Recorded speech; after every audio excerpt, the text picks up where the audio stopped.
Hello，各位觀眾朋友，大家好，又係我 Harrison。咁我之前都講咗話咧，我會以卡片嘅形式啦。咁今日咧就係我哋可能最後一條片，但係或者第一條片去剪接啦。我都會稍為去諗下去剪唔剪接嘅。咁呢條片咧，可能我都覺得應該剪接好啦，因為呢邊都講得好長嘅。咁今日咧，我點解突然拍片咧？喺之前我發現咧，我拍段片咧，嗰個咧係完全咧cut片cut錯晒嘅，同埋咧我段片係冇保留落嚟啦，都30日啦。然之後我都刪咗晒啦，就攞唔翻條片出嚟啦。咁唯有今日咧拍多次啦。咁我咧就點解咧？今日就拍一格啦，太陽能巴士。呢個太陽能巴士咧，你唔好睇佢真係好似普通嘅太陽能啦，其實佢真係真係識開燈。太年咁啊！7年已經等咗成唔知幾個月，好半年啦，第9個月度啦。咁終於等到啦，有呢架車啦。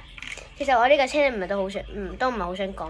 我覺得呢個問題咧就係咧，我一開我先發現咧，佢有啲位置咧，可能你睇唔到啦。佢係有少少突咗起嚟嘅呢個位，有啲窿窿地，有窿嘅。然之後咧，咁佢咧都做得幾好啦。咁因為你發光嘅時候咧，佢個即係咧，即係好似真嘅98都係白色嘅咪啲燈光，係啊。佢同埋咧，我講解下面啦，下面可能你見到啲相反啦，咁可能你會見到有 A 嘅 A 啊，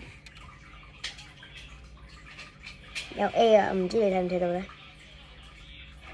有 A 呢個字啦，有 A 呢個字啦。咁你 A 呢個字咧就代表咧，佢都係會着燈嘅，但係喺白天嘅時候咧，佢會叉電嘅。同埋咧，佢都講過啦，其實你呢架車咧係唔可以即係點講好咧？唔可以用晒啲電佢，唔可以處於超級低，即係咧要定期叉下電嘅，唔係真係即係呢架車都會壞啦。點解咧？因為如果你真係零電嘅話，可能佢呢個電池同其他電池唔同，都唔似你手機嗰啲咁嘅。係啦，咁我咧就諗住下一條片咧就拍大機片噶啦。咁我呢條片咧就咁齋拍呢架巴士啦。同埋咧，我已經諗好大更新嘅時候啦，就喺聖誕節嗰日啦，聖誕節正日啦，可能嗰日就夜晚9點啦，開個直播啦。同埋咧就開個直播就會去同你哋講啦。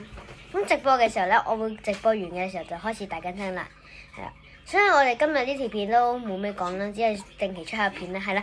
我哋今日呢段片嚟到呢度啦，我哋下一集再見，拜拜。